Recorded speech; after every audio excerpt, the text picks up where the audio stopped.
Matric আৰু এইচএছৰ পৰীক্ষাৰ্থীৰ বাবে এই মুহূৰ্তত এটা ডাঙৰ খবৰ কিয়নো ইতিমধ্যে মেট্ৰিক আৰু এইচএছৰ উত্তৰবহী মূল্যায়ন প্ৰক্ৰিয়া আৰম্ভ হৈছে আৰু শিক্ষকসকলে কিদৰে মেট্ৰিক আৰু এইচএছৰ উত্তৰবহী মূল্যায়ন কৰি থাকে ইয়াৰ কিছু লাইভ প্ৰমাণ আমি আপোনালোকক দেখুৱাই ল'ব বিচাৰিছো।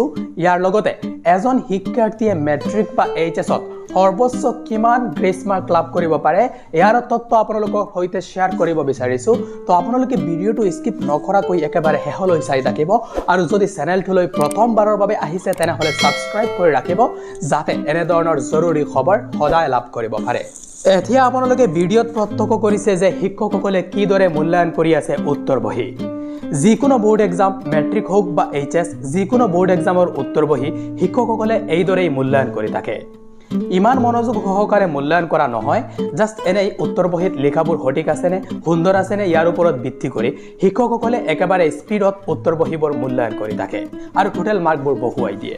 এইদৰেই জেনাৰেলি মেট্ৰিক বা এইচএছ বা যিকোনো বোৰ্ড এক্সামৰ উত্তৰবহীবোৰ মূল্যায়ন কৰা হয়। এতিয়া আপোনালোকক জনাব বিচাৰোঁ যে এজন শিক্ষাৰ্থীয়ে সৰ্বোচ্চ কিমান গ্ৰেছ মাৰ্ক পাব পাৰে মেট্ৰিক বা এইচএছত। যদিও এই গ্ৰেছ মাৰ্ক সকলোৰ বাবে নহয়, গ্ৰেছ মাৰ্কটো জেনাৰেলি যিসকল শিক্ষাৰ্থীয়ে বাকী সকলো বিষয়ত কম নম্বৰ পাই পাছ কৰিছিলে তেওঁলোকক প্ৰদান কৰা হয় আৰু গ্ৰেছ মাৰ্ক এটা বিষয়ত 1ৰ পৰা মেক্সিমাম 5 নম্বৰলৈকে দিয়া হয় আৰু এজন শিক্ষাৰ্থীক সৰ্বমুঠ 3টা বিষয়ত প্ৰয়োজন অনুসৰি সেৱা আৰু শিক্ষা সংসদে গ্ৰেছ মাৰ্ক প্ৰদান কৰি থাকে। এই গ্ৰেছ মাৰ্ক আৰু মডাৰেশ্যনটো আপোনালোকে আৰু ভালদৰে বুজিবলৈ মুখ্যমন্ত্ৰী হিমন্ত বিশ্ব শৰ্মাৰ এটা বহু পুৰণি মন্তব্য আমি আপোনালোকক শুনাই ল'ব বিচাৰিছোঁ। ৰিগাৰ্ডিং গ্ৰেছ মাৰ্ক তেওঁলোকে আৰু এটা কথা কৈছে যে এটা পৰীক্ষাত গ্ৰেছ মাৰ্কো থাকে।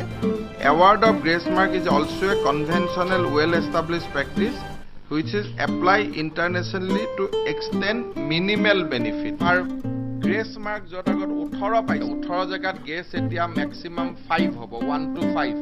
কিন্তু মডাৰেশ্যনটো পুৰা পাব। মডাৰেশ্যন 10 হ'ব পাৰে, 15 হ'ব পাৰে, লিমিটেডটো মেক্সিমাম 30 হ'ব। তাৰমানে 5 3 গুণ 15 নম্বৰ।